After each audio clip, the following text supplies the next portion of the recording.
Economy National Strategy for Financial Inclusion 2025-30. News.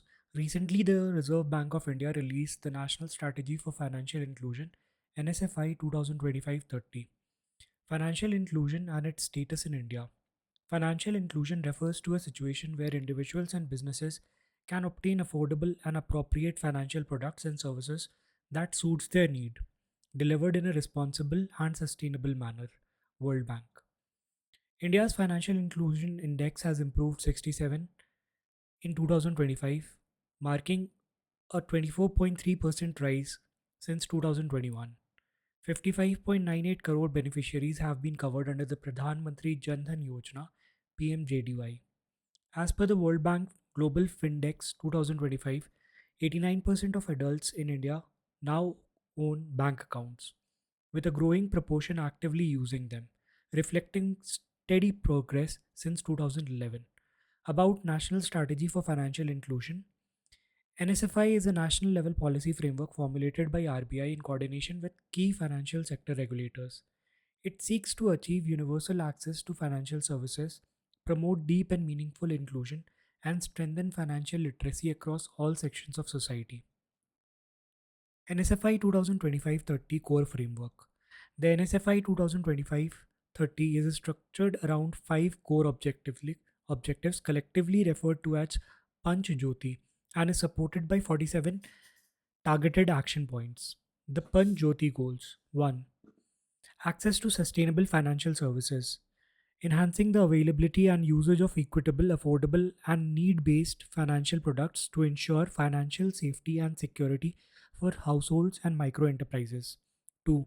Gender based financial inclusion. Promoting a gender sensitive approach with special emphasis on women led inclusion and tailored strategies for vulnerable and underserved groups. 3. Livelihood and skill linkage, integrating livelihood promotion, skill development, and support system with financial inclusion initiatives. 4. Financial education and discipline, using financial education as a key instrument to foster responsible financial behavior and long term financial planning. 5.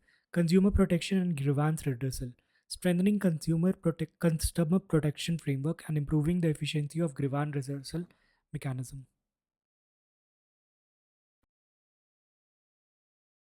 New initiatives by Reserve Bank of India.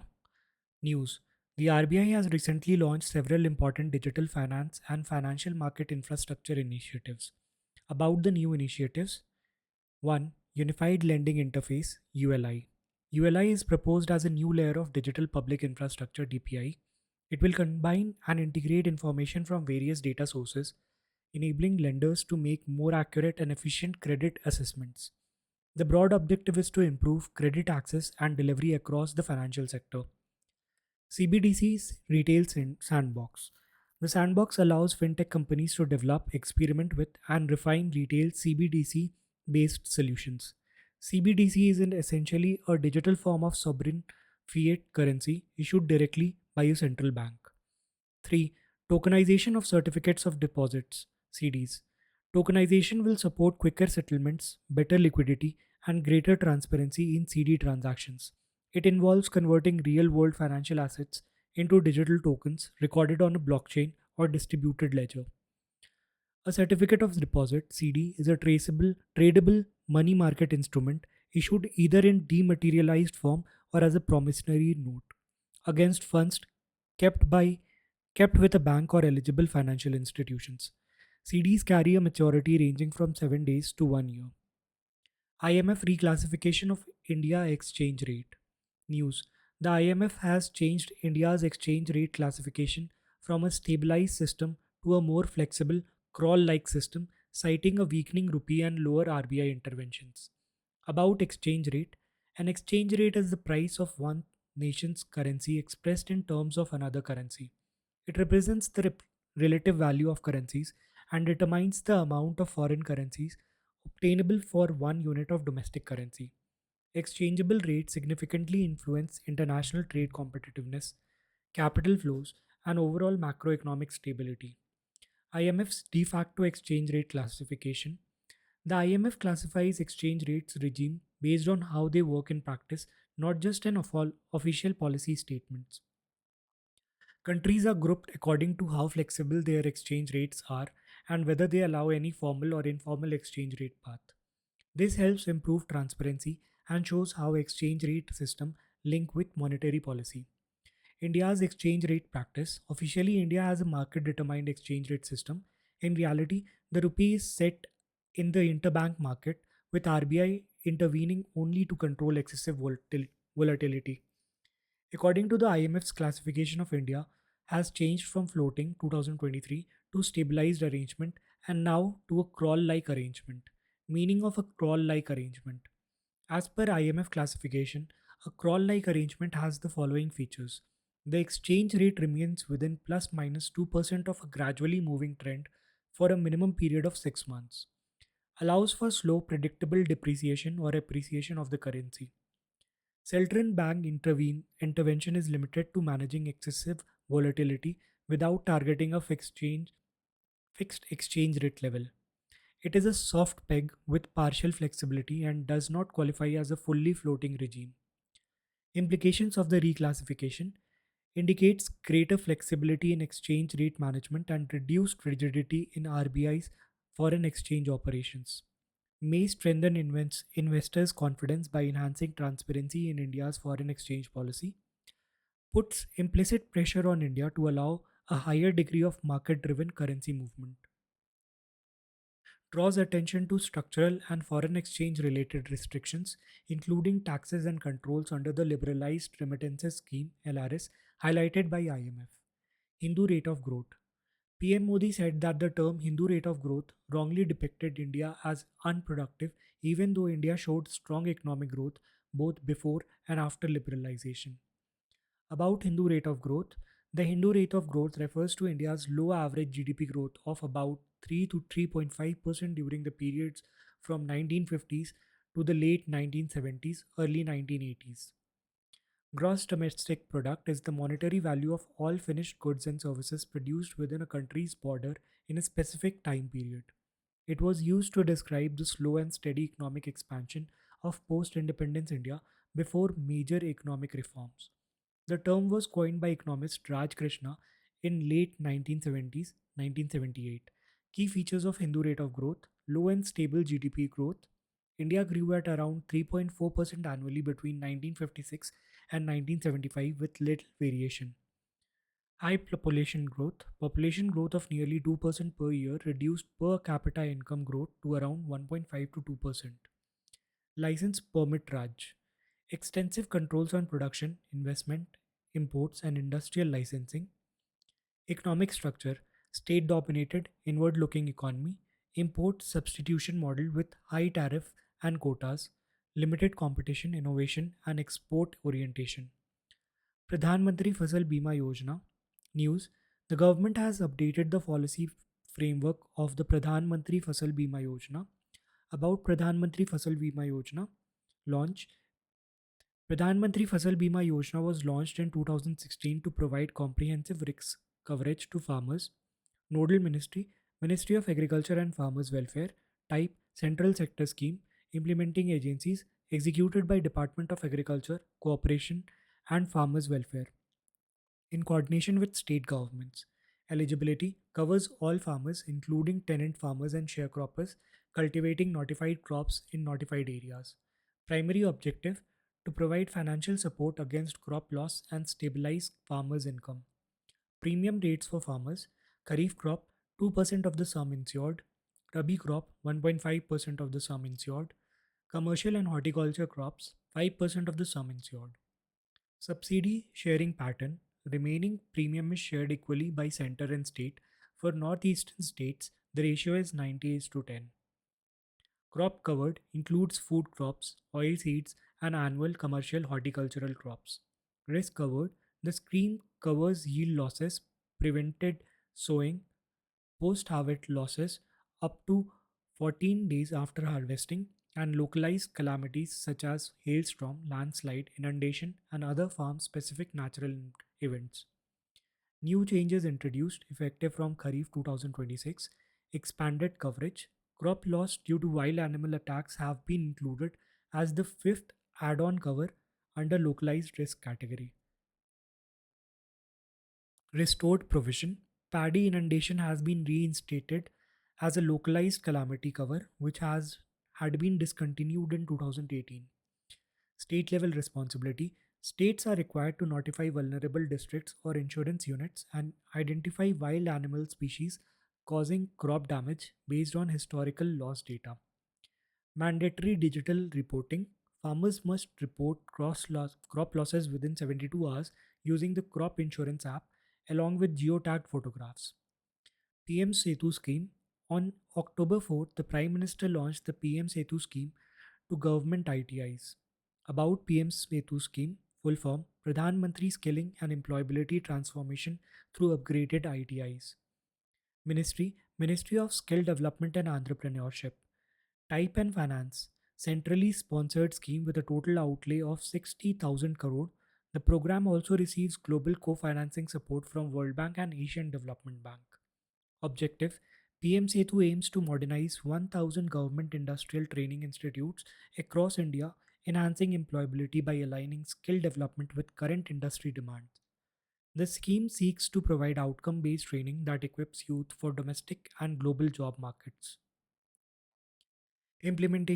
Strategy. The strategy follows a hub and spoke model to ensure both quality and outreach. Hub ITIs. 200 institutions will act as central hub. Each hub will feature advanced infrastructure, innovation and incubation centers, production units, placement support, and training of trainers facilities. Spoke ITIs. 800 institutes will operate as spokes, extending the benefits of hub ITIs to wider geographic areas and improving access to quality training. First phase initially focuses on ITIs in Patna and Darbhanga. Key components: industry aligned courses, introduction of new demand driven courses, and revamping existing ones in collaboration with industry partners. Special purpose vehicles will be established with credible anchor industry partners to manage clusters, ensuring that training leads to tangible employment outcomes. Flexible pathways. The scheme offers long term diplomas, short term courses, and executive programs to cater to diverse skill requirements. Center of Excellence. 5 National Skill Training Institute in Bhubaneswar, Chennai, Hyderabad, Kanpur, and Ludhiana will be strengthened through global partnership, acting as regional centers of excellence. Maha MedTech Mission. Recently, Maha MedTech Mission was launched to strengthen India's medical technology ecosystem. About Maha MedTech Mission, the mission for advancement in high impact areas, medical technology, is a national program aimed at strengthening India's medical technology ecosystem. Launched by the Anusandhan National Research Foundation in collaboration with Indian Council of Research, Medical Research (ICMR) and the Gates Foundation. ANRF, established under the ANRF Act 2023, is the apex body providing strategic directions to scientific research as recommended by National Education Policy. Objectives: the mission aims to speed up the development of affordable, high impact medical technologies, reducing reliance on costly imports, and ensure wider access to quality medtech solutions. Funding support. Funding is available to academic and research institutions, hospitals, startup, MSMEs, and industry collaborations, with milestone based supporting ranging from 5 to 25 crore per project, extendable up to 50 crore in exceptional cases. Enabling framework. It provides support through Patent Mitra for IP protection and technology transfer. MedTech Mitra for regulatory guidance and faster approvals, and a clinical trial network for clinical validation and evidence gathering. Key technology areas. The mission focuses on innovative medical devices and IVDs in vitro diagnostics, especially high-end technologies such as imaging and radiotherapy systems, biomedical robots, minimally invasive tools, advanced implants, and AI ML based platforms and diagnostics. Major and minor minerals.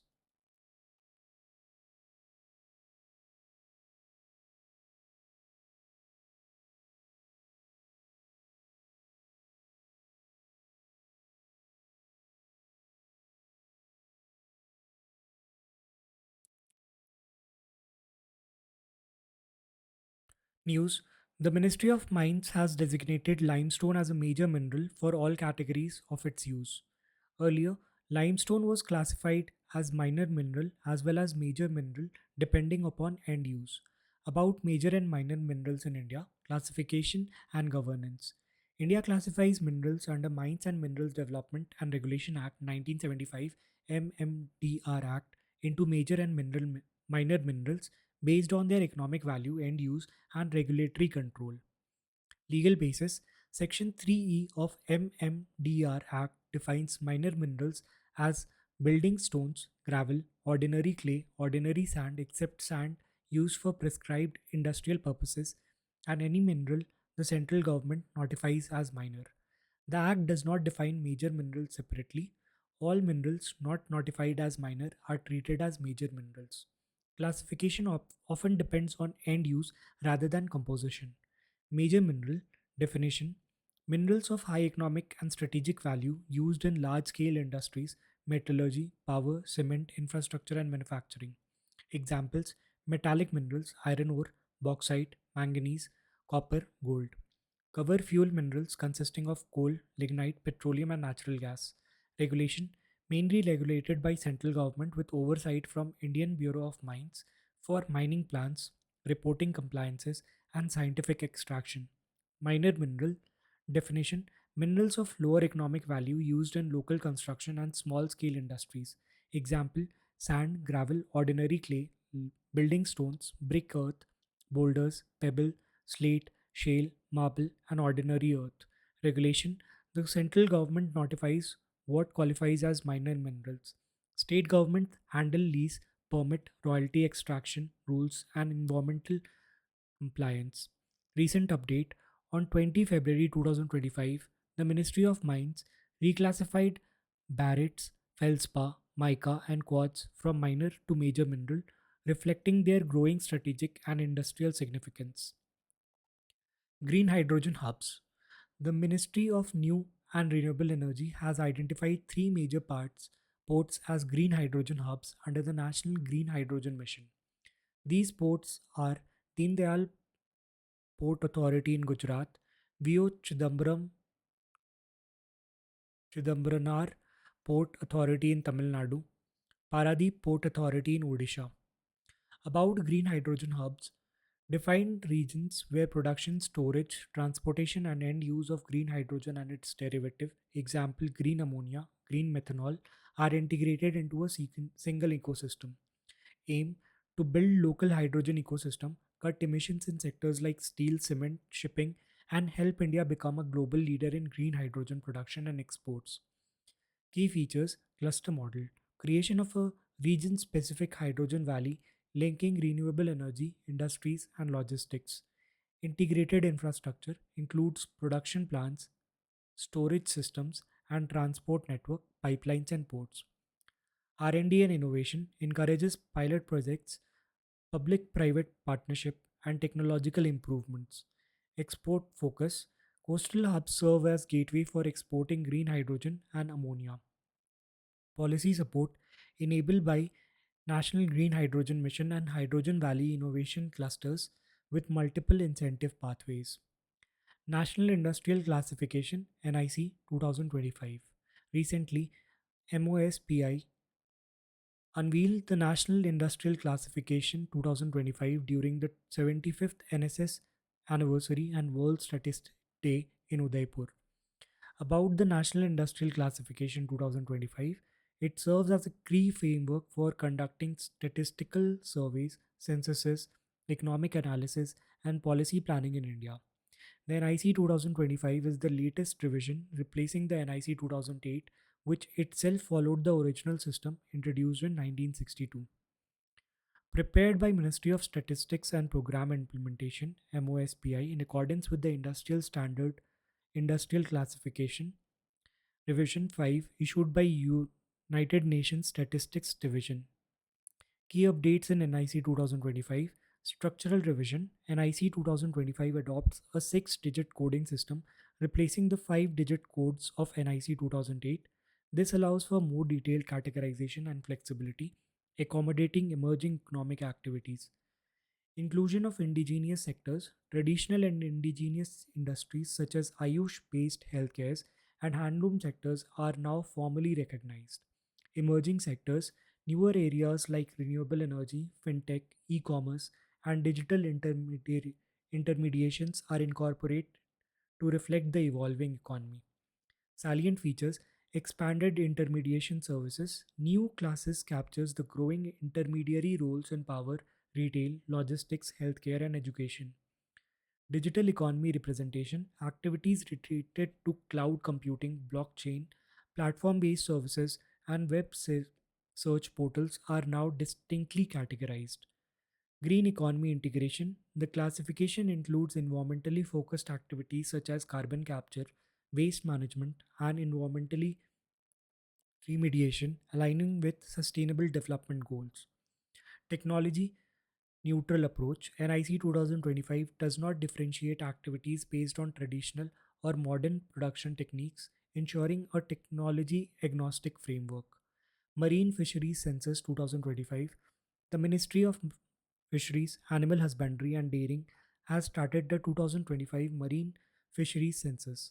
About the Marine Fisheries Census 2025, it is the fifth All India Marine Fisheries Census carried out as part of a quinquennial exercise that has been conducted every 5 years since 2005.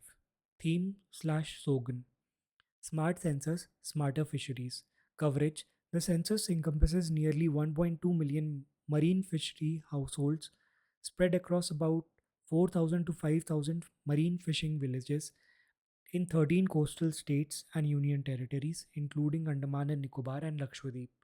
Nodal agency The census is coordinated by Indian Council of Agricultural Research, Central Marine Fisheries Research Institute, located in Kochi, Kerala. Key features of MFC 2025 First fully digital census.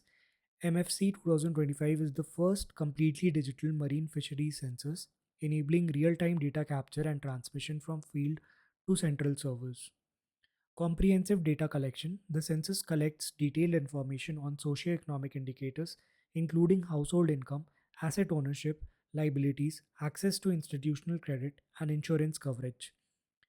Infrastructure and institutional aspects such as impact of the COVID-19 pandemic on marine fishing communities. Coverage under flagship schemes like Pradhan Mantri Matsya Sampada Yojana, Pradhan Mantri Matsya Kisan Samriddhi Sah Yojana, mapping and identification of fish farmers producer organization FFPOs and self-help groups. National Fisheries Development Portal Fisheries registered on the NFDP through common service centers to access benefits under Pradhan Mantri Matsya Kisan Samriddhi Sah Yojana. Technology and digital tools used. Vyas mobile application suite. Data collection and supervision are enabled through Vyas application suite developed by CMFRI, which includes Vyas Nav, validation and verification of fishing villages and fishing harbors, Vyas Bharat, enumeration of fisheries households and related infrastructure, Vyas Sutra, real time supervision, verification, and monitoring of field operations, advanced technological interventions, drone based survey for aerial validation and objective verification of fishing vessels, geotagging of assets, and live monitoring dashboards to enhance data accuracy, transparency, and accountability. Sustainable Harnessing of Fisheries in the Exclusive Economic Zone EEZ Rule 2025. Recently, the Government of India has notified the Sustainable Harnessing of Fisheries in Exclusive Economic Zone Rules 2025. Objective The rule aims to promote a sustainable and inclusive blue economy by harnessing marine resources across India's 11,099 kilometer coastline, 23 lakh square kilometers exclusive economic zone. They place special emphasis on Andaman and Nicobar Islands and Lakshadweep, which together account for about 49% of India's exclusive economic zone. Key highlights of the rule Community centric governance. The rules accord first preference to fishermen, cooperative societies, and fish farmer producer organization FFPOs in undertaking deep sea fishing operations, strengthening community led participation in marine resource utilization. Skill development and institutional support, comprehensive training and capacity building programs are envisaged across the entire fisheries value chain to enhance skilling, productivity, and compliance. Financial assistance, fisheries and cooperatives are provided access to low cost and accessible credit through government schemes such as Pradhan Mantri Matsya Sampada Yojana, Fisheries and Aquaculture Infrastructure Development Fund, sustainable and resource conservation, environmentally damaging fishing practices including LED light fishing, pair trawling, and bull trawling are to be discouraged and regulated. Promotion of marine mariculture to reduce pressure on capture fisheries. The rules promote mariculture activities such as sea cage aquaculture and seaweed farming as alternative livelihood options. Regulatory and compliance measures. Mechanized and large motorized fishing vehicles must obtain an online access pass through the ALC RAFT portal. Small and traditional fisheries are exempted from this requirement. Foreign fishing vehicles are barred from operating within India's exclusive economic zone. Fish harvested from Indian EEZ shall be treated as Indian origin under applicable norms. The concept of EEZ was formalized under the 1982 United Nations Convention on Laws of the Seas. It extends up to 200 nautical miles from a nation's coastal baseline. Within this zone, the coastal state enjoys exclusive sovereign rights for the exploration, exploitation, and management of natural resources. National Beekeeping and Honey Mission. India's honey sector is being systemically strengthened through the National Beekeeping and Honey Mission, which is expanding scientific beekeeping nationwide. About National Beekeeping and Honey Mission, NBHM is a central sector scheme of the Government of India aimed at promoting scientific and organized beekeeping. Launch and context. It was launched under the Atmanirbhar Bharat initiative as part of Sweet Revolution to enhance farmers' income. Implementing agency. The scheme is implemented through the National Bee Board. Budget and duration.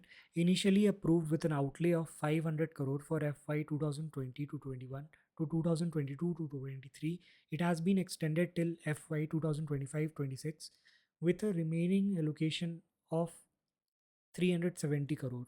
Core objective: the, to promote holistic development of beekeeping sector for income generation, employment, and livelihood support to rural households.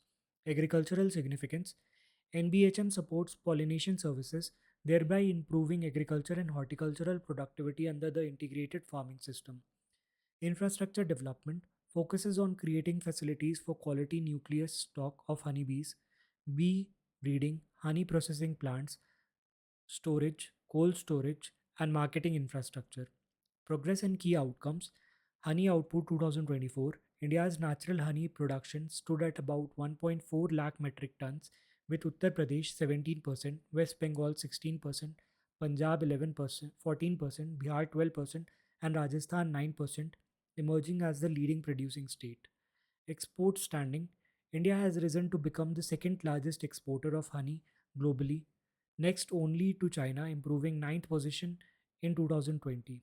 Export performance FY 2023-24.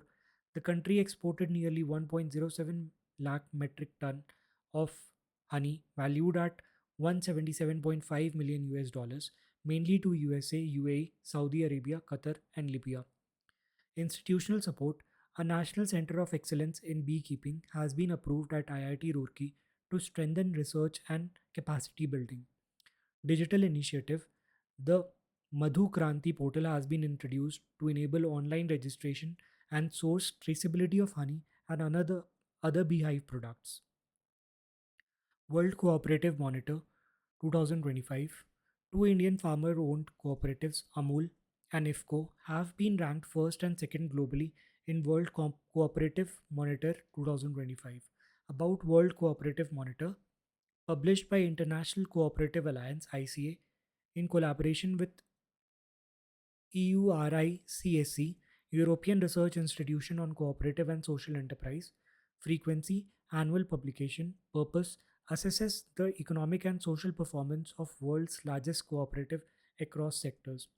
About International Cooperative Alliance ICA, headquarters Brussels, Belgium, established 1895, among the oldest international NGOs in the world. Role: Apex global body representing cooperatives and promoting a sustainable cooperative business model. Membership base: represents nearly 1 billion cooperative members worldwide. Members over 300 international and national cooperative organizations from 100 plus countries spanning all economic sectors. Cooperatives in India concept.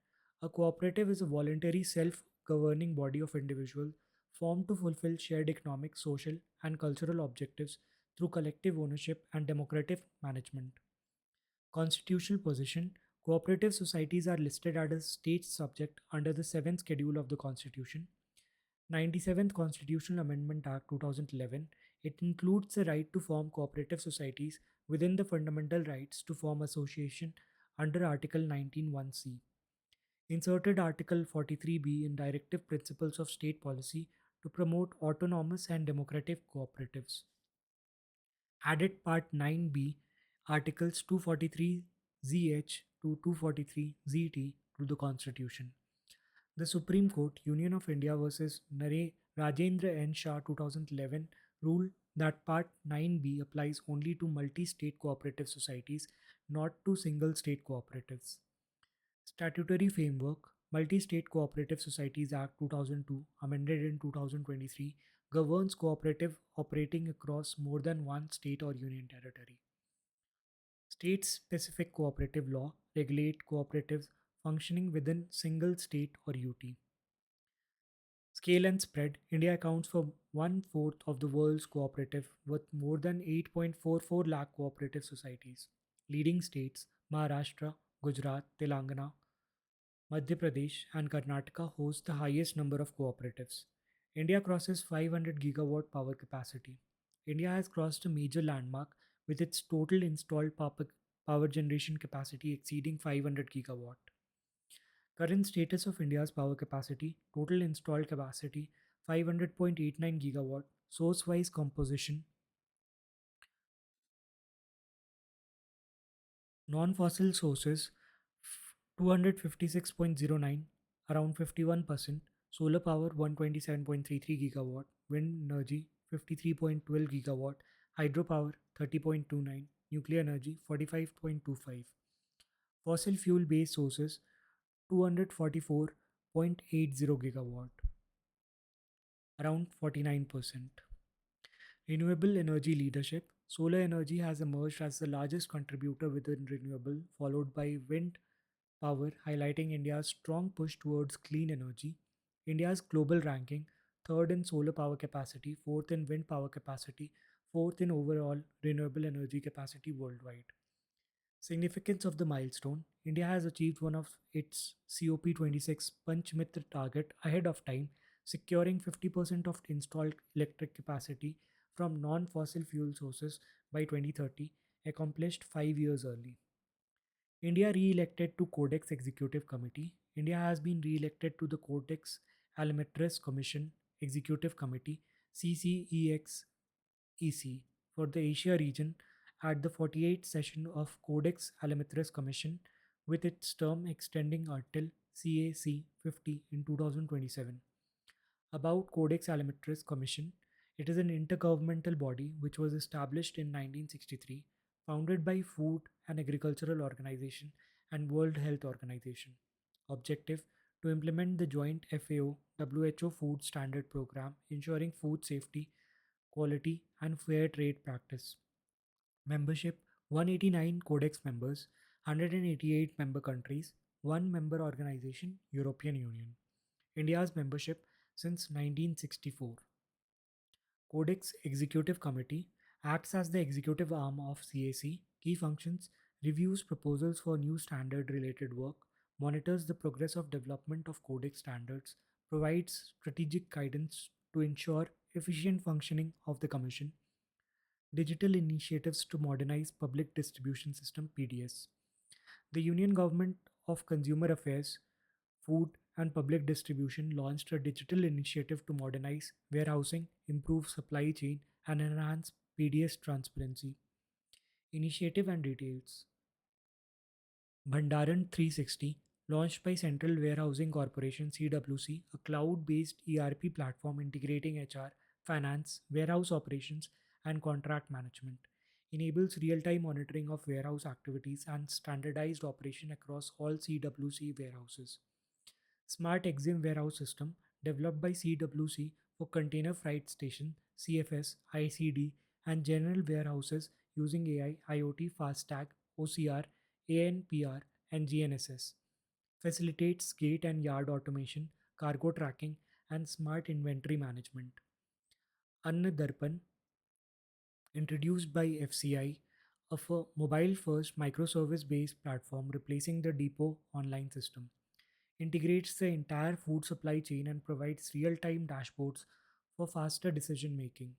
Asha platform, launched by Department of Food and Public Distribution, an AI based beneficiary feedback system, enables PDS beneficiaries to share feedback via AI enabled calls in local languages, improving transparency and accountability. Basic Animal Husbandry Statistics 2025. The Department of Animal Husbandry and Dairying released the Basic Animal Husbandry Statistics BAHS 2025 on National Milk Day on November 26, 2025. Key livestock production highlights: milk, global position. India ranks first worldwide in milk production. Output level: milk production is estimated at 247.87 million tons.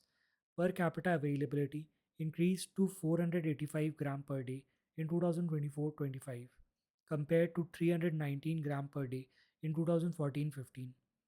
Leading states: Uttar Pradesh contributes the highest share, 15.66%, followed by Rajasthan, Madhya Pradesh, Gujarat, and Maharashtra. Global share: India accounts for around 25% of global milk production. Global position: India stands second globally in egg production. Output level: estimated production of 149.11 billion eggs. Per capita availability reached 106 eggs per person per year. Production structure: commercial poultry contributes 84.49% of total output. Leading states: Andhra Pradesh leads 18.37%, followed by Tamil Nadu, Telangana, West Bengal, and Karnataka. Meat, global position: India ranks fourth in global meat production, output level estimated at 10.5 million tons. Poultry share: poultry meat accounts for 5.18 million tons, nearly half of total meat production. Leading states: West Bengal is the largest producer, 12.46%, followed by Uttar Pradesh, Maharashtra, Andhra Pradesh, and Telangana. Wool. Output level: wool production is estimated at 34.57 million kgs. Leading states: Rajasthan dominates with 47.85%, followed by Jammu Kashmir, Gujarat, Maharashtra, and Himachal Pradesh. Scheme to promote manufacturing of sintered rare earth permanent magnet (REPM). The Union Cabinet has approved the scheme to promote manufacturing of sintered rare earth permanent magnet. Rare earth permanent magnet are high strength permanent magnet manufactured using alloys of rare earth elements. Common examples include neodymium magnets and samarium cobalt magnet, which rank among the strongest permanent magnets globally. Application: REPMs are critical components in electric vehicles, renewable energy systems, especially wind turbines, electronics, aerospace, and defense technologies. Global manufacturing concentration: production of REPM is largely concentrated in a limited number of countries, notably China, Japan, and Vietnam. India's scenario: India's demand for REPM is projected to double by 2030, driven by expansion of renewable energy capacity and EV adoption. However, domestic requirements are mainly met through imports, highlighting strategic supply vulnerabilities. About REPM manufacturing scheme objective: to establish 6,000 metric ton per annum of integrated rare earth permanent magnet manufacturing capacity in India. Financial outlay: total allocation of 7,280 crore, including 6,450 crore as sales linked incentive for 5 years and 750 crore as capital subsidy for setting up manufacturing facilities. Duration: the scheme spans 7 years, comprising a 2-year gestation period for facility setup and 5-year for incentive dis- disbursement linked to REPM sales. Focus area: target sinistered REPMs, mainly neodymium, iron boron, NDFEB magnets, which are the strongest and most commercially in demand permanent magnets. NDFEB magnets use light rare earths such as neodymium and praseodymium with iron and boron, and heavy rare earths like dysprosium and terbium to enhance resistance to demagnetization at high temperatures. Manufacturing chain covers a multi-stage process from mining and beneficiation to processing, extraction, refining into rare earth oxides, followed by metal alloy and magnet production. Tex RAM scheme. The Government of India has approved the Textile Focused Research Assessment Monitoring Planning and Startup Tex RAMS scheme to boost innovation and competitiveness in textile sector. About Tex RAM scheme, nature of scheme, it is a central sector scheme entirely financed by Ministry of Textile, financial outlay and timeline. The scheme has an allocation of 305 crore rupees and will be implemented from financial year 2025-26 to financial year 25-30-31, aligned with the next finance corporation cycle.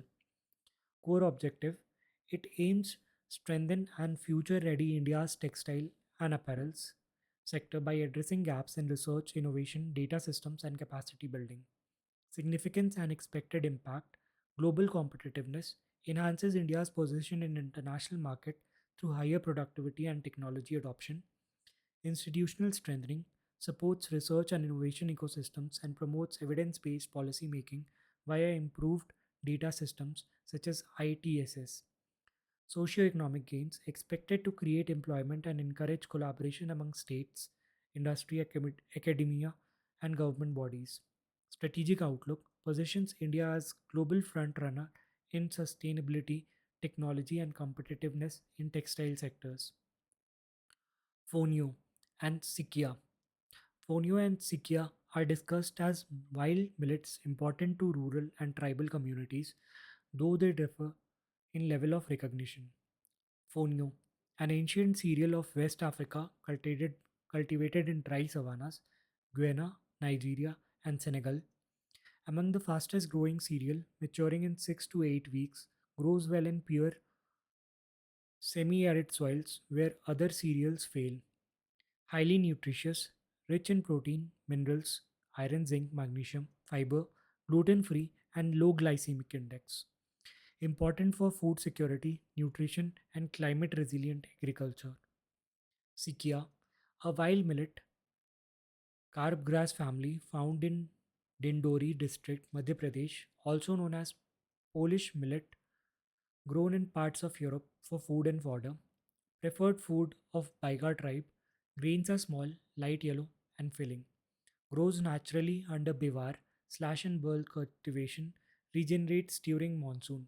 Not included in center's list of promoted nutri cereals. Common features, both are wild, climate resilient millet from carbgrass family. Support rural and tribal food security and highlight the value of indigenous food systems. To the point, terms, initiatives, and news.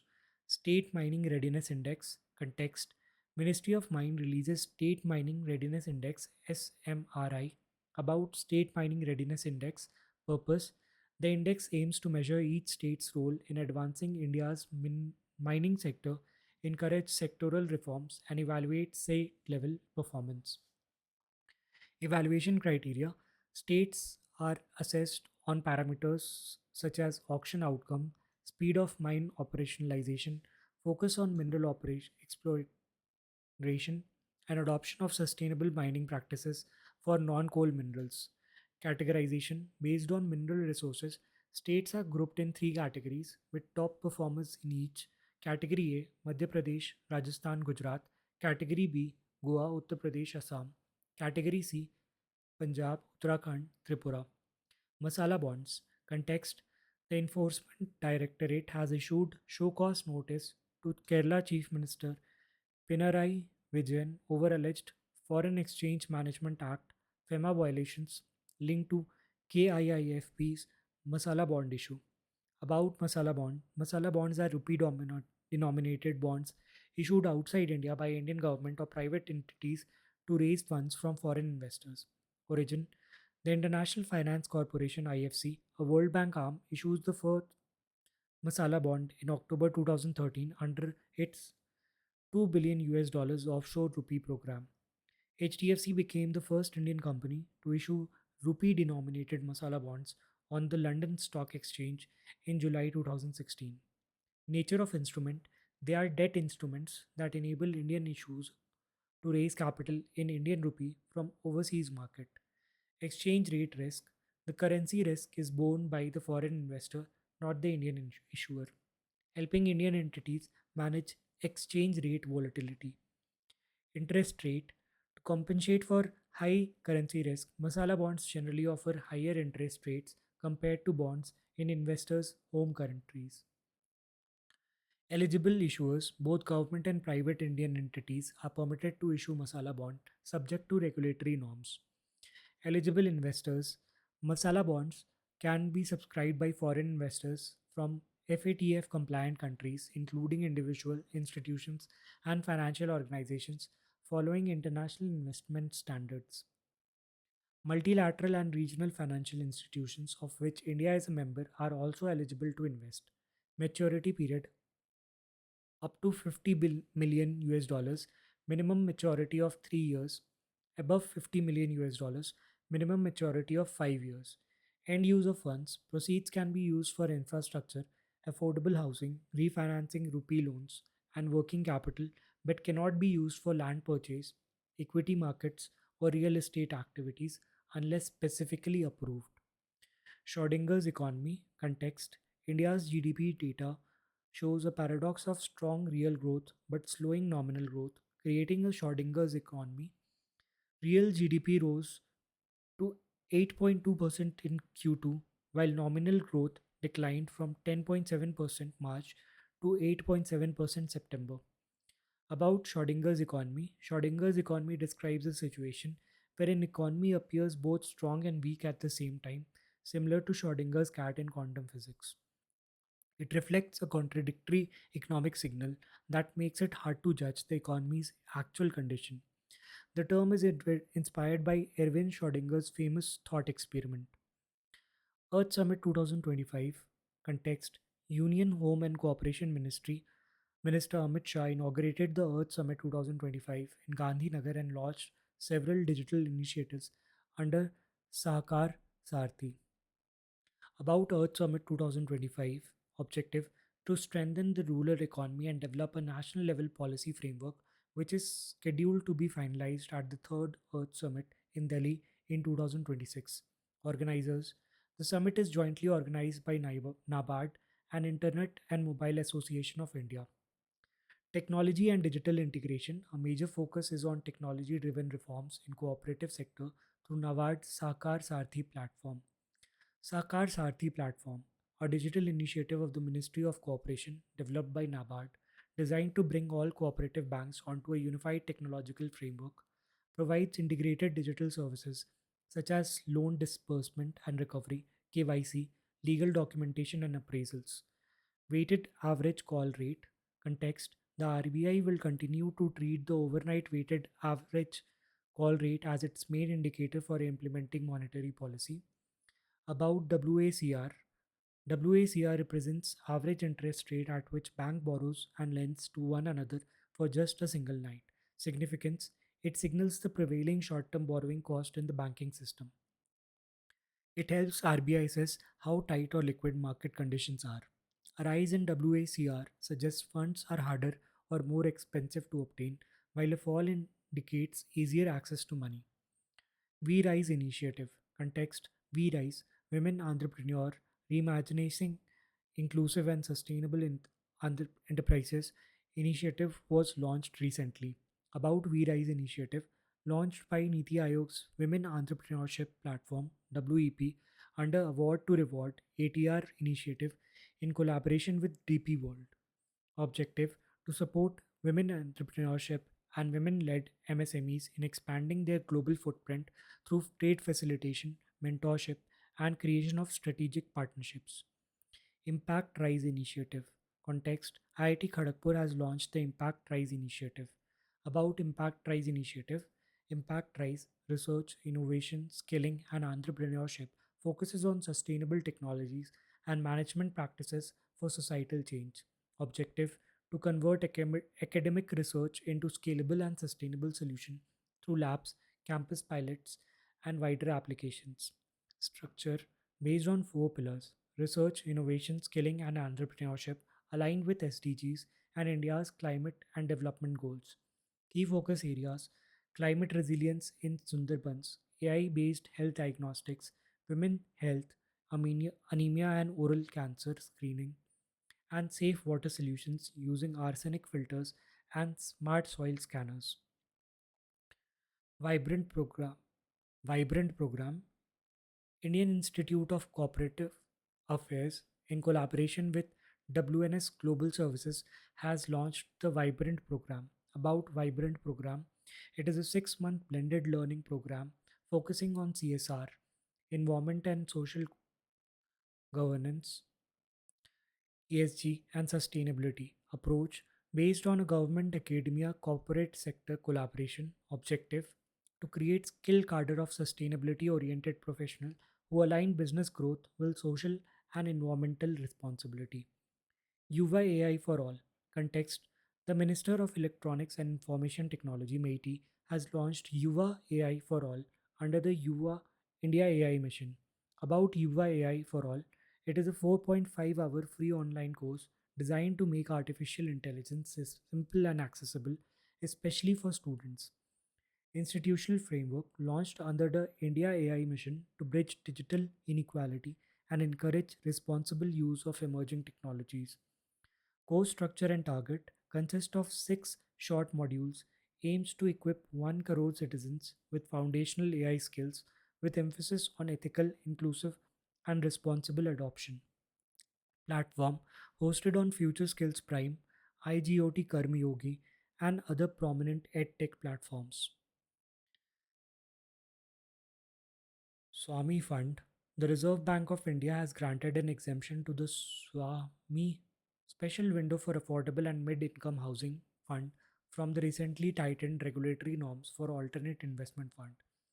About Swami Fund, classified as Category 2 Alternate Investment Fund, AIF are privately pooled investment vehicles set up in India that raise capital from sophisticated domestic or foreign investors. These funds are regulated by SEBI.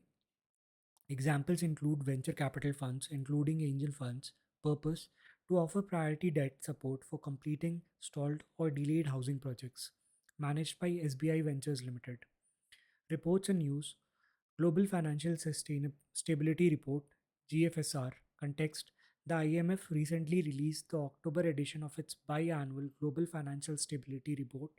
About Global Financial Stability Report, published by International Monetary Fund, released twice a year, April and October. Key highlights: GFSR October 2025. Financial risk remains high despite stable markets. Asset valuations are overstretched. Asset price vulnerability, equities, and other risk assets are above fundamentals, increasing correctional risk. NBFIs has major risk. Rapid growth of non-bank lenders, PE funds, hedge funds, fintech, crypto poses the biggest systemic threat. Sovereign bond stress, high debt and deficit driving long-term yield up, spillover risk to bank and NBFI. Emerging markets stronger due to local currency bonds and domestic investors, but still exposed to global shocks. Geopolitical fragmentation. Rising tensions may heighten market volatility and reverse capital flows. Financial Sector Assessment Report. Context: the World Bank November 2025 FSA report states that India needs deeper financial reforms and greater private investment to achieve a $30 trillion economy by 2047. About Financial Sector Assessment Report, it is a joint initiative of the IMF and World Bank launched in 1999 to review a country's financial stability and institutional soundness. Conduct: in advanced economies, FSAPs are conducted exclusively by IMF. In developing and emerging market economies, FSAPs are carried out jointly by IMF and World Bank. India specific fact: India's last FSAP was conducted in 2017. Key highlights: India's FSA report 2025. Stronger financial stability. India's financial system is more diversified, inclusive, and resilient than in 2070 due to regulatory reforms. Effective supervision. Recovery from the 2010s banking crisis and COVID 19 shock is attributed to tighter RBI oversight of banks and NBFC. Enhanced regulation. Expansion of RBI's power over cooperative banks and scale based regulation of NBFCs has strengthened governance. Digital inclusion leadership. The UPI Aadhaar Jandhan JAM framework is recognized as a global benchmark for financial access and gender inclusion. Capital market growth. India's capital market expanded from 144% to 175% of GDP since 2017, reflecting improved investors' confidence. Reform imperative. Continued reform, better risk management, and mobilization of private capital are essential to achieve a 30 trillion economy by 2047.